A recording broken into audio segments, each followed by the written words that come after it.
दोस्तों, आपने कभी सोचा है कि नेतन्याहू अचानक इतने गुस्से में क्यों आ गया है और ट्रंप ने उसे फोन पर पागल कह दिया है?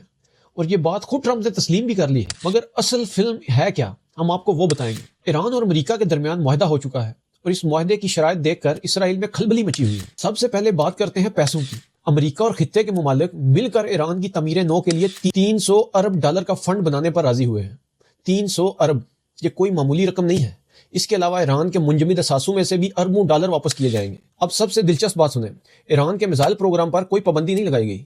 जंग के दौरान अमेरिका का यह बुनियादी मुतालबा था कि ईरान अपना मिसाइल प्रोग्राम महदूद करे, मगर मुआहदे में इसका कोई जिक्र नहीं था। ईरान अब भी मिसाइल दाग रहा है और माहिरीन कहते हैं कि उसके पास हजारों मिसाइल अब भी मौजूद हैं। इसके अलावा न्यूक्लियर प्रोग्राम का मामला भी वाजे नहीं है। सिर्फ इतना तय हुआ है कि आइंदा 60 दिन में इस पर बातचीत होगी।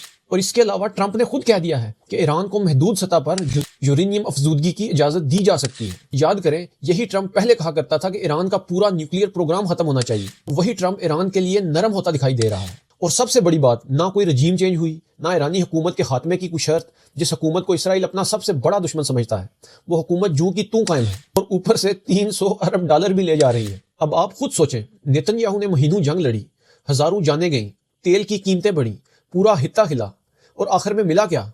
ईरान माली तौर पर मजबूत हो रहा है, उसका मिसाइल प्रोग्राम बरकरार है, उसकी हुकूमत महफूज है। ये बज़ाहिर ईरान की जीत और इसराइल किस लग रही है। और यही वजह है कि नेतन्याहू पागल हुआ फिर रहा है। और यही नेतन्याहू का असल मसला भी है कि मुल्क में जल्द इलेक्शन होने वाले हैं और सर्वे बता रहे हैं कि वो हार रहा है। अवाम पूछ रही है कि इतनी तवील जंग का हासिल क्या निकला। नेतन्याहू ने हमेशा खुद को ट्रंप का करीबी दोस्त जाहिर किया है और ये तासुर देने की कोशिश की है कि अमेरिका उसकी जेब में है, मगर अब यही तासुर उसके गले पड़ रहा है। ट्रंप को भी ये बात पसंद नहीं आई कि नेतन्याहू उसे अपना खिलौना जाहिर कर रहा है। इसीलिए नेतन्याहू अब लबनान में हमले जारी रखे हुए है। हालांकि मुआहदे में साफ लिखा है कि तमाम महाजों पर फौजी कार्रवाई बंद की जाएगी। ये उसकी सियासी मजबूरी है। वो अपनी अवाम को दिखाना चाहता है कि वो कमजोर नहीं पड़ा, कि वो अब भी ईरान के खिलाफ सख्त रवैया रखता है।